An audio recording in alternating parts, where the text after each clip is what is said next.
자, 이번에는 네 번째 문제를 보도록 하겠습니다. 문제 내용은 뭘까요? 자, 재고 관리의 효율성을 위해서 관련 있는 제품들끼리 좀 묶어서 어떻게 관리할 수 있을까에 대해서 고민을 하고 있습니다. 그래서 모든 데이터에 대해서 하지는 않고 먼저 제품 구분 중에 사무용품에 관련된 어, 상품들의 연관 분석을 통해서 어떤 제품들끼리 함께 관리하면 좋을지에 대해서 한번 알아보는 연관 분석을 해보도록 하겠습니다. 먼저 이제 두 제품들 간에 관계가 있는 제품들을 찾아서 그 둘 간의 관계를 알아보는 게 하나가 있고요. 두 개가 아닌 세 가지의 제품, 3웨이 리프트 값을 이용을 해서 어떤 방법으로 사용을 할 수 있는지를 한번 알아보도록 하겠습니다. 자, 그럼 먼저 일단 데이터에서 어떻게 하면 그림과 같은 재고를 위한 연관 분석을 위한 데이터를 갖고 와야 될지를 한번 보도록 할게요. 자, 첫 번째 역시 우리가 판매 기록 데이터에서 필요한 데이터를 가져오게 될 겁니다. 그래서 피벗 테이블을 이용해서 보게 될 거고요. 우리가 필요한 데이터는 주문된 아이디별로 가지고 올 겁니다. 근데 전체 데이터를 가져올 게 아니라 우리가 필요한 건 제품 범주 중에 그쵸, 사무용품이라고 하는 애들만 가져올 거예요.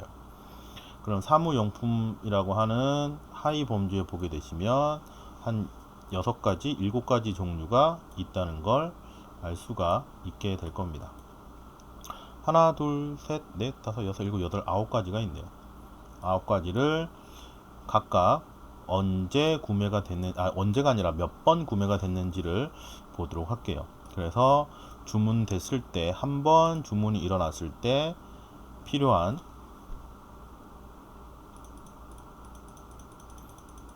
주문 건수가 몇 번이 일어났는지를 확인해 보도록 하겠습니다.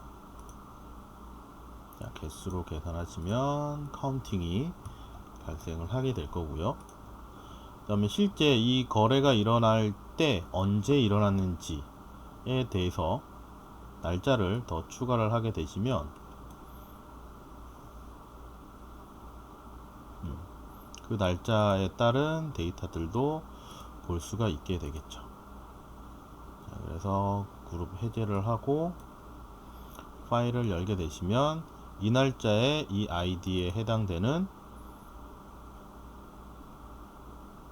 값이 일어났다는 걸 알 수가 있을 겁니다. 실제 여기서 제가 필요한 데이터를 어떻게 추출했는지 한번 보도록 할게요. 자, 그래서 일단 부분 합을 없애버렸고요.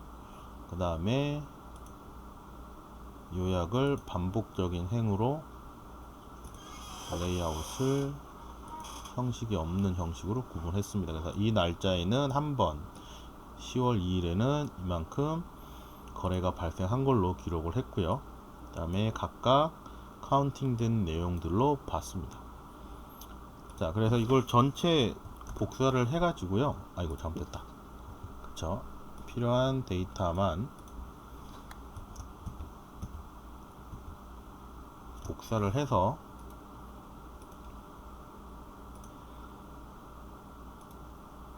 셀 형태로 기분을 했고요. 그래서 여기 있는 데이터들을 범주를 한번 구해봤습니다.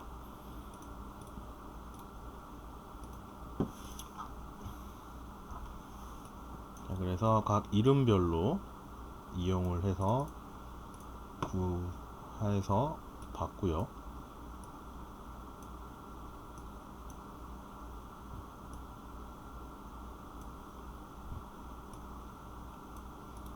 머리끌 값은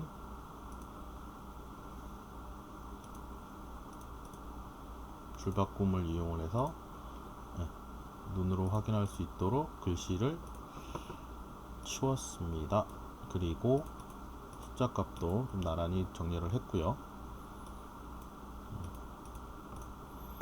그럼 이제 실제 이제 구매가 일어난 거랑 일어나지 않은 것을 기본으로 계산을 했습니다.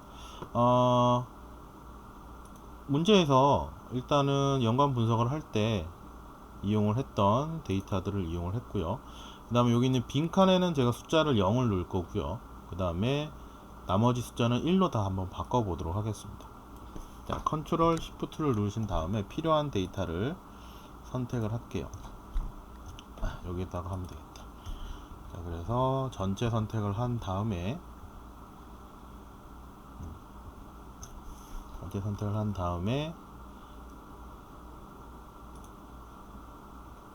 찾기 참조에 있는 선택에 가서 이동이라고 하는 키를 눌러서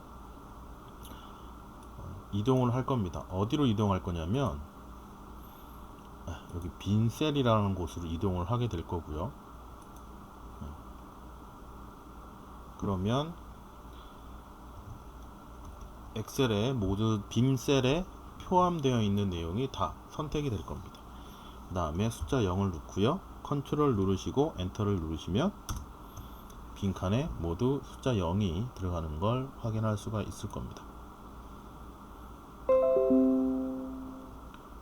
자, 나머지도 한번 채워보도록 할게요. 자, 저희가 필요한 건 숫자 있는 내용 중에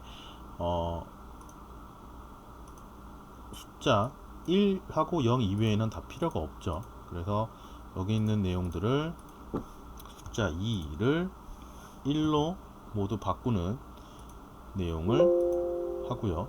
그 다음에 혹시 숫자 3도 들어갈 수 있으니까 숫자 3도 모두 1로 바꿔서 계산을 했습니다. 그래서 4도 모두 바꿔서 계산을 해서 없는 걸 확인했고요. 그래서 전체 0과 1이 구성이 되는 매트릭스를 구해서 볼 수가 있죠. 데이터를 정렬을 한다면 실제 총 합계 있는 셀은 필요가 없으니까 없어지게 될 거고요. 실제 아이디와 날짜 값을 이용을 해서 데이터를 완성을 해 봤습니다. 자, 이렇게 해서 만들어진 데이터가 여기 나와 있는 연관 분석에 나와 있는 데이터 셋이 여기에 되어 있는 데이터 셋입니다. 그럼 이 데이터를 가지고 한번 시작해 보도록 하겠습니다.